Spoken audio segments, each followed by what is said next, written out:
Hey everyone! So one of the biggest questions I've ever had to ask myself is there a metaphysical substructure to the universe? Am I just a brain and body? If not, will my soul transcend and perceive eternity, unlimited time? Because if there is no afterlife, I suppose I feel pretty rushed to do all the things in this one life that I could possibly do before I don't exist anymore. On the other hand, if my soul is immortal and lasts beyond my body, I need to be super nice so I can get into heaven, or be reincarnated as somebody slightly more attractive and intelligent. Growing up, I was terrified of being possessed. Possessed by a demon, a spirit, something negative. You know? It seemed really scary. My uncle even forbid me from getting a Ouija board and using it in the house because he swore that when he was a kid his house was haunted and he didn't want anything to do with it. For me, I wanted to test things and see if I can get in contact with the spiritual realm. I never did get that Ouija board, but I have been on the lookout for spiritual apparitions, namely ghosts. Now, some people like my uncle, I know them, I love them. I trust that they believe they've had some kind of paranormal experience, be it God or ghosts or out-of-body experiences. For me, I could say I'm pretty sure, quite to the limits of my own certainty, that I've never experienced anything that wasn't physical.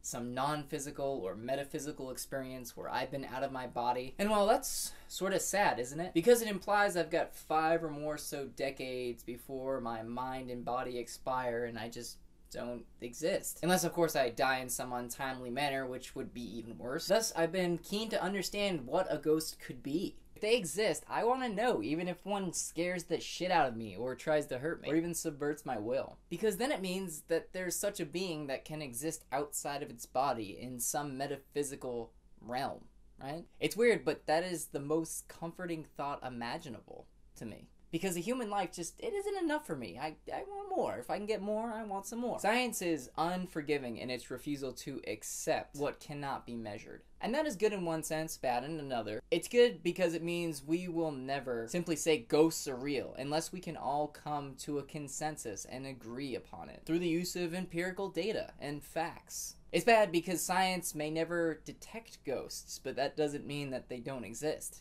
I wanted to tell you all about Corey Taylor's intelligent energy idea. Now mind you, before I read this off, Corey Taylor isn't a scientist. He's a writer and lead vocalist of Slipknot, but this is worth mentioning. Before I start, Corey Taylor has also claimed that he's had numerous paranormal experiences throughout his life, and I envy that. I won't say he's wrong because he can't translate his experiences to me in a way that I can prove that ghosts are real to myself. Anyway, here goes. I believe a strong enough will, or soul, can impress itself onto outside energy, enabling it to carry on in a state sort of like a loop in this world. Because that energy cannot be destroyed, the energy of the soul joins that energy and becomes something completely different, or we refer to as a ghost. In that way, the intelligence of that spirit carries on without the body to fuel it, seeing as it can adhere itself to as much energy as it can get its hands on. Yes, I know, sounds a bit weird, right?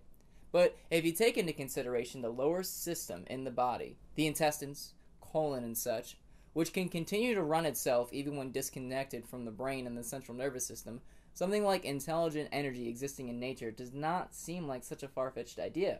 I think it's possible, but we'd have to find a way to quantify sentience within packets of energy, and that would first involve identifying what consciousness is, and another thing that science would need to get a general consensus on, which hasn't happened yet and probably won't happen for a very long time. He also mentions that when a person dies, they are 21 grams lighter than when they were alive. And there's a kind of mystery attached to this mass, and sort of trace percentages of what makes up a human body. So could the soul account for this weight? I should initially think not, because if there is a soul, then it would be metaphysical. There is a general divide between the hypothetical metaphysical substructure in the universe and the physical world that we perceive with our eyes and our mind. We can see the physical world, and not the metaphysical one. Your body and your mind are perhaps the same thing, but if there is a soul, then it should be detachable from that and be able to exist independently of your physical self. This is actually how I ended up kicking my fear of ghosts and supernatural stuff,